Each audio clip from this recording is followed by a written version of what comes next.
بەرەبەیانیەکی زووە لە ناوچەی کۆسمۆدرۆمی ڤۆستۆچنی رووسیا.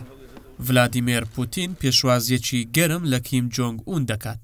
کیم بە شەمەندەفەر ڕێگەیەکی دوور و درێژی بڕیوە تا گەیشتووەتە ئەم شوێنە. سەردانەکەی سەرۆکی کۆریای باکوور لە هەموو ڕوویەکەوە جێگەی سەرنجە.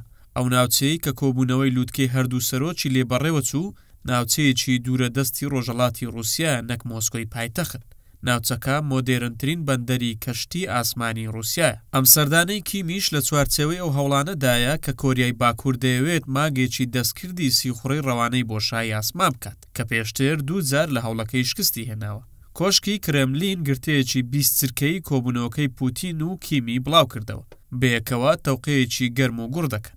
میدیاکانی جیهانیش بە گرنگیەوە دیداری ئەم دوو سەرۆکا ڕووماڵ دەکەن، چونکە هەردوو وڵات سەرسەختانە دژایەتی ڕۆژئاوا و ئەمریکا دەکەن.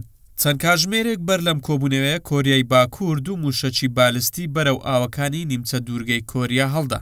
میدیا جیهانیەکان دەڵێن ڕەنگە ئەمە یەکەم تاقیکردنەوەی موشەکی کۆریا بێت بەبێ ئامادەبوونی خودی کیم جۆنگ ئون.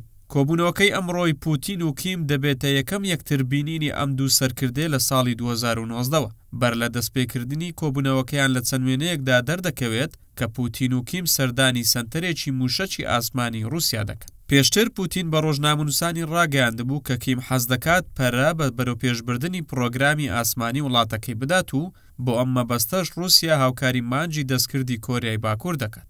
لەم گرتە ڤیدیۆیەی کە کرێملین پاش کۆبوونەوەکەی بەرەبەیانی ئەمڕۆ بڵاوی کردەوە تیایدا پوتین بە کیم دەڵێت بەڕێز سەرۆک، زۆر خۆشحاڵم کە لە رووسیادا میوانداریتان دەکەم. ئەم جارە هەروەکو پێشتر لەسەر ڕێککەوتین لە کۆسمۆدرۆمی ڤۆستۆچن یەکترمان بینی. لە بەرامبەردا کیم بە پوتین دەڵێت زۆر دڵخۆشم کە ئێوە بە گرنگیەوە لە سەردانەکەی ئێمە دەڕوانن بۆ رووسیا. دڵنیام بەیەکەوە دەمێنینەوە بۆ ئەوی لە دژی ئیمپریالیزم شەڕ بکەین کە مەبەستی ئەمریکا و وڵاتانی ڕۆژئاوایە.